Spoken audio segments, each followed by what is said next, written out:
Ravulapalem minor బాలిక హత్య ఘటన దురదృష్టకరం. నిందితుడి కోసం ప్రత్యేక పోలీసు బృందాలు రంగంలోకి దిగాయి. ఎట్టి పరిస్థితుల్లో నిందితుడిని పట్టుకుంటాం. ఈ కేసులో పోలీసులు నిర్లక్ష్యం ఉంటే ఖచ్చితంగా చర్యలు తీసుకుంటాం. సీఎం చంద్రబాబుతో మాట్లాడి కుటుంబానికి న్యాయం చేస్తాం. చీరాల ఘటనలో కూడా నిందితుడిని 36 గంటల్లో పట్టుకున్నాం. గంజాయి, డ్రగ్స్ పై ఉక్కుపాదం మోపుతాం. చోటు చేసుకుంది.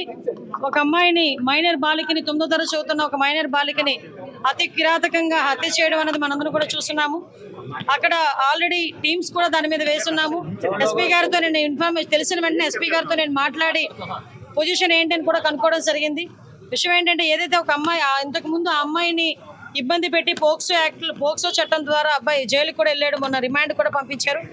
మొన్న రీసెంట్ గా ఒక 15 రోజుల క్రితం అతను జైలు నుంచి బెయిల్ మీద బయటకు వచ్చాడు. వచ్చిన తర్వాత అమ్మాయిని హత్య చేయడం జరిగింది. దానికి సంబంధించి ఇంచుమించుగా 18 పేజీల వాంగ్మూలం కూడా వాంగ్మూలం ఒక లెటర్ కూడా పెట్టున్నాడు అక్కడ. అతనైతే ఇప్పుడు మనకి పరారులో ఉన్నాడు.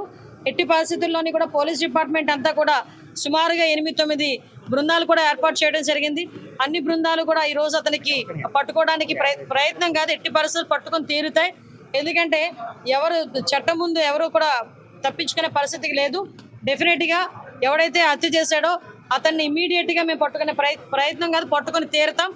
డిపార్ట్మెంట్ వాళ్ళకి కూడా చాలా క్లియర్ ఇన్స్ట్రక్షన్స్ వెళ్ళి చంద్రబాబు నాయుడు గారు, లోకేష్ బాబు గారు, పవన్ కళ్యాణ్ గారు కూడా దీని మీద ఆరా తీయడం జరిగింది, నాతో మాట్లాడడం జరిగింది. డెఫినెట్ గా ఎట్టి పరిస్థితుల్లోని నిందితుడు ఎవరైతే ఉన్నాడో అతి తొందరగా వీలైతే ఈ రోజు రేపట్లోనే నిందితుడిని పట్టుకుని అరెస్ట్ చేసే పరిస్థితి కొన్నిసార్లు వెనక పడుతున్నారు అని చెప్పేసి ఫిర్యాదు చేయడం జరిగింది. అయినా సరే పట్టించుకోలేదు.